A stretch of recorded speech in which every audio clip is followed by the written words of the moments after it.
Good morning, everybody. Today we are talking about Geography, Chapter 1, Class 7. Class 7, Chapter 1, Geography, Environment, NCERT pattern. What is environment? Environment is whatever we see around us, including ourselves. That means what? All the living things, all the non-living things. That means what? On the living side, we have plants and animals.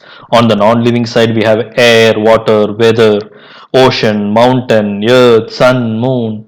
And then whatever man had created, we have dams, we have roads, we have political systems, we have trade and economy and commerce. All that man has created, everything together is the environment.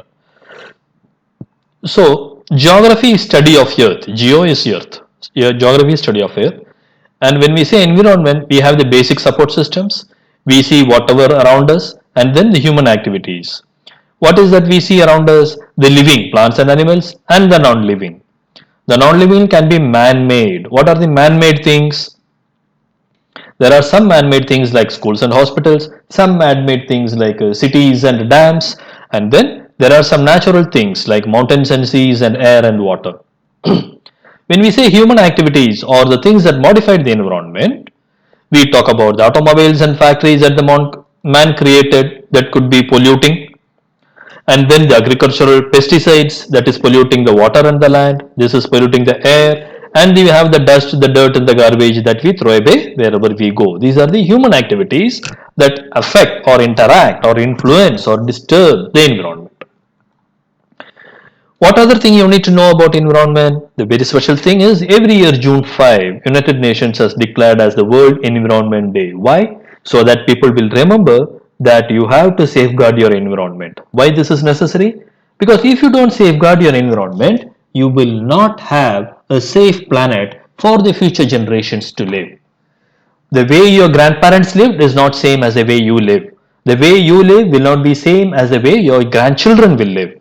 So for them to live, if they want food, if they want to breathe clean air, if they want clean potable water, then we need to ensure our air is not polluted. We need to ensure our ozone layers are not depleted. We need to ensure that there is adequate land for them to live. There are plants which give them plant food.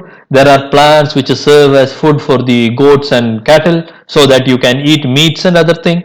So, for life form to sustain, you should ensure the environment is not damaged beyond a certain limit. Why we say environment is damaged? Because human activities are causing some sort of disturbance to every aspect of the environment. The air is getting polluted, the water is getting polluted, there is not enough air, or you are getting chronic breathing diseases because of the pollution in the air. Because of the pollution in water, you are getting dysentery and diarrhea. Because of the poor quality of the soil, air and water, the food quality is poor. Because of that, you are malnourished. Because you have cut the mountains, you are getting cold waves. Because you have disturbed the coast and the sea, you are getting tsunamis. Because you have disturbed the rivers, you are getting floods. Because you don't have enough plants or enough forests, you are not getting rains, and so you have drought. So all these things happen because of the humans interaction with the environment. And so sometimes we help, sometimes we disturb, sometimes we spoil, and this causes damage to everybody. For example, think of an oil spill. A shipload of oil, crude oil, petrol or diesel or gas. Suppose it gets enters into an accident and gets submerged in sea. The sea water gets polluted. All the living organisms, the sea, the fish and other things will die. And then a lot of money will have to be spent to clean up the sea. A lot of money is already lost because the oil is lost. So it affects the economy, it affects the life form, it affects so many things when some small disturbance happens because of some small action that we do knowingly or unknowingly. What are components of environment? One is called lithosphere. We have already studied. Lithosphere is nothing but the land, the solid crust on the top layer of the soil. The lithosphere is not 1 kilometer, 2 kilometer in thickness. It is only a few meters in thick lithosphere. The top solid crust of the hard portion of the soil that we see on the top of the earth. The earth consists of various spheres, various layers. The innermost is called the molten hot liquid layer called the core. Then we have atmosphere. What is atmosphere? Atmosphere is a composition of a mixture of gases that is around the earth. Atmosphere consists of oxygen, nitrogen, and so many other small gases. Oxygen in the atmosphere is very important for us for breathing. Had there been no atmosphere, then there will be no cushion or nothing to prevent the heat of the earth going out into the sun or the heat of the sun coming too much into the earth. Atmosphere serves as a cushion. Then we have a hydrosphere. Hydrosphere is nothing but the water. Water in all forms in all places on earth. So it could be sea, it could be a river, it could be water in the atmosphere. Everything is hydrosphere. Then we have a biosphere. Biosphere is the plant and animals. Where can plants and animals exist? Biosphere can exist only where the litho, atmo and hydrosphere meet and mingle. If there is no air, if there is no water, if there is no suitable soil, plants and animals cannot exist. So these are the components of environment.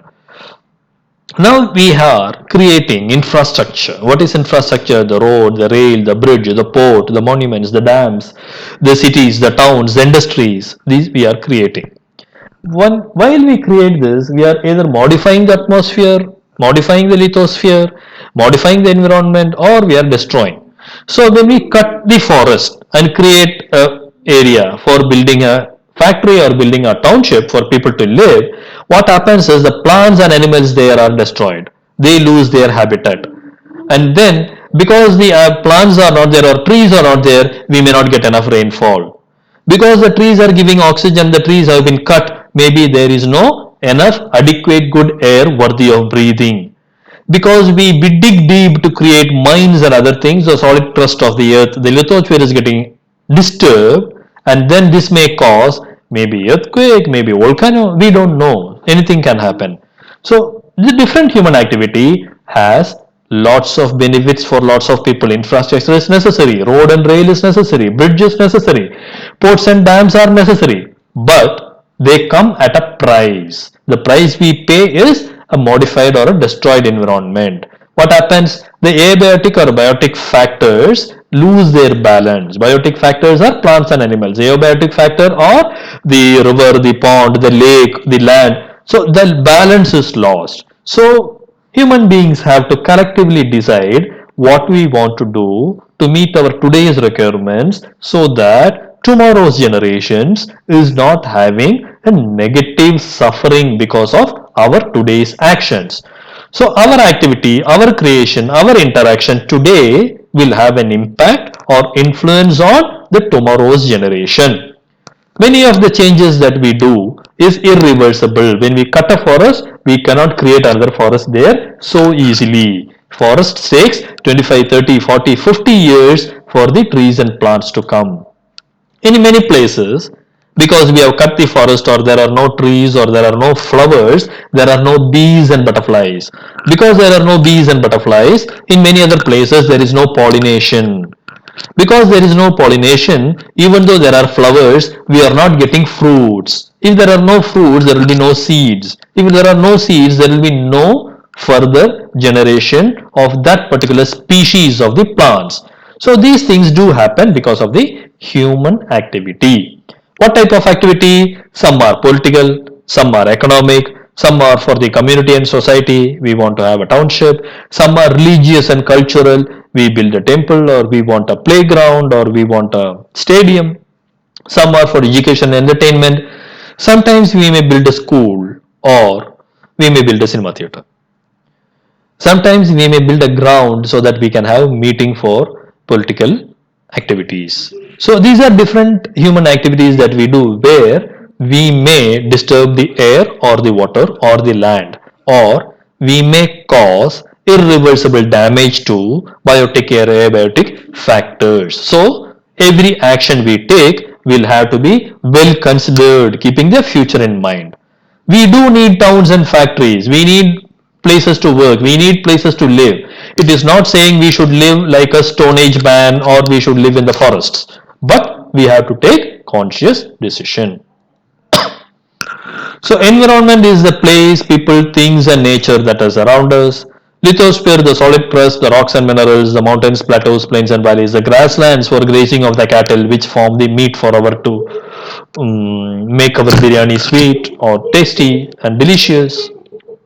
Land for human settlement also comes from lithosphere. If the land is not hard enough, you cannot build a building on the top of it. On water, can you build a building? It will, in the waves, flow away. Hydrosphere is the sources of water like rivers or lakes and etc. Ecosystem. What is ecosystem? The intermingling, interreaction, the co-working, the together existence of the natural air, water, land with the plant and animals. The living beings depend on surroundings. If there are no plants, there will be no rain. If there is no rain, the plants will not have water and minerals for the photosynthesis. Interaction of all living organism with the physical and chemical factor of the environment is called ecosystem. We need minerals and materials from the land. We need air from the atmosphere. We need water from hydrosphere. We need a solid, sturdy lithosphere. And only then we as human beings and other plants and animals can live. We have to coexist. If there are no plants, we will not get food. If there is no proper sunlight, no plants will be able to make any photosynthesis or food. So there is a transfer of energy and material between different systems, from plants to animals and back. So this is what is called as ecosystem. What is biosphere? The plants and animals together are called the biosphere, where the land, water and air interact. Atmosphere, as you have seen, is a thin layer. Comparatively it is thin, though it is 1 kilometer thick or multiple kilometer thick. It is comparatively, when you compare Earth with the universe, it is very thin layer. There is a gravitational force of Earth that holds the atmosphere together, or else the oxygen and nitrogen in the atmosphere would have gone into the space. This protects us from the harmful rays and scorching heat of the sun. So this is an insulator. At the same time, it also protects to ensure the heat of the sun does not go out in the night and we don't become too cold. It consists of a number of gases. Only gases? No. Dust, dirt, water vapor, everything is there. And this atmosphere and the temperature and pressure of the atmosphere causes weather and climate. So as human beings, what we do, we interact with environment, we modify it, we adapt it. When a man became Stone Age man to today's man, modern man, we adapted the environment. We controlled the environment. We decided the river will flow in which direction by building dams. We decided how the atmosphere will be by sometimes polluting because of the creation of factories. So sometimes factory waste is pushed into the river water. Then we have water purification plants, desalination plants. We have mechanism to purify the water of the river water that is spoiled by the factory waste. Our needs have grown, our wants have grown. If it is something necessary, that is one. Because we are greedy, that is another. And it is varied, our needs and wants are varied. What we want in India is not same as what we want in America, is not same as what we want in Africa. And then because of this different needs and varied needs, we as human beings learnt new ways to use and change the environment. We grew crops, agriculture, then we have cash crops and plantations like rubber and coffee in the mountains. We domesticated animals, so the wild animals became domestic animals because we have a donkey to horse to cow to goat to buffalo, everything living as per our requirements. We have pig for pork. We lead a settled life. We don't have to go in search of food. Food we will have in our courtyard because we live a settled life. And because of this, the extent of food that we grow was increased. And because of this, we had excess. So we were able to create a barter system to sell the excess grains that we have and get some other sheep wool or rug from somebody else. So there was a barter system. This grew into trade and commerce when we started selling to far off places and far off things. And then we invented money so that we don't give eggs and take grains, but we give eggs and take money and then give money and take cloth. So money we invented. So then it became economics. And then man started to look at things other than agricultural or the plant based, that is fur or milk or ghee. So what happened? Industrialization happened. We started to make industries, more tools we started to make. We invented the wheel. Because of the wheel, we were able to move from one place to another faster. And so transportation came. So we had horse-drawn car, and then we have car, and today we have supersonic jets. Because of communication, now we can speak to any part of the world within a minute. We have cellular phones or mobile phones. earlier there used to be a cable from one place to another. So through the cable, phones used to be there, fixed line telephone we called. Before that it used to be telegraph. Before that it used to be postman has to carry a letter. This letter has to go by train, or before that somebody on a horseback will carry it. Before that pigeons used to carry the messages. So communication has improved today because of the internet. At any point in time you can have information immediately, real time, online from another corner of the earth. By industrialization, we have all types of industry. We have nuclear power plant that generate energy to supply power for anything, to build aeroplane, to build tank, to build ships, from cornflakes to oats, from sauce to jam to jelly, anything we can produce today because of the industrialization. We can save the food. We have cold store. We can convert the fruits into jams and juice to have it in future. So we don't wait on the season when we can get. We can store food for months together. Earlier, banana from the plantain used to get spoiled in 1 week, 10 days time. Today, the same banana we can put in a ship called banana carrier, which has a temperature and pressure and chemical control, which will be on the sea for even a month, and then the banana will not get spoiled when it reaches other side. Today, what we call this is a farm to fork supply chain, where different industry, different methods of transportation, different capabilities of information sharing and communication sharing, which will ensure that our lifestyle is on a very high level. The standard of living has gone up, the quality of life has gone up. 100 years ago people did not have this many facilities, we did not have this many type of fabric to build our clothes, we don't have a breathing clothes, our shoes were different, our spectacles were different, the wristwatch we used to see, time was different, everything was different 100 years ago. Thousands years ago we just cannot recognize what was happening 1,000 years ago in the life. So all this happened because of the changes that man was able to do to his environment, to exploit, to extract, to use the minerals, the metals, the materials, the ores, the air, the plants, the other factors that the lithosphere, hydrosphere, and atmosphere is able to give us. Today, we can even extract from the atmosphere oxygen or hydrogen. We can run an automobile on hydrogen. We can do all this. But humans must learn. Humans must relearn to live in a way that we let others also to live. We should learn to use the environment in such a fashion that there is harmony, that other plants and other animals are not losing their habitat. We should ensure that we exploit only for our needs. Humans should not go after their greed. Humans should look at sustainable way of developments. That is why United Nations has a sustainable development goal, SDG. Humans should learn to safeguard the earth for the future generation, or else what will happen, your grandchildren will not have anything left on earth to hand over to their grandchildren in a fashion that the blue planet, the one and only earth, remains a habitable for people. There are lots of changes in the way your grandparents live, and then your children or their grandchildren should also have something left on earth to have a pure air to breathe, a pure water to drink, a little bit soil to live, some plants where some fruits and flowers and other things that grow can be eaten as food. So this is what is all the environment, the way the lithosphere, hydrosphere, and atmosphere give rise to biosphere where human beings, plants, and animals live, and the way human beings interact with the factors of the environment to make the life better, to make a higher quality of life, to improve the standard of living. Thanks for watching.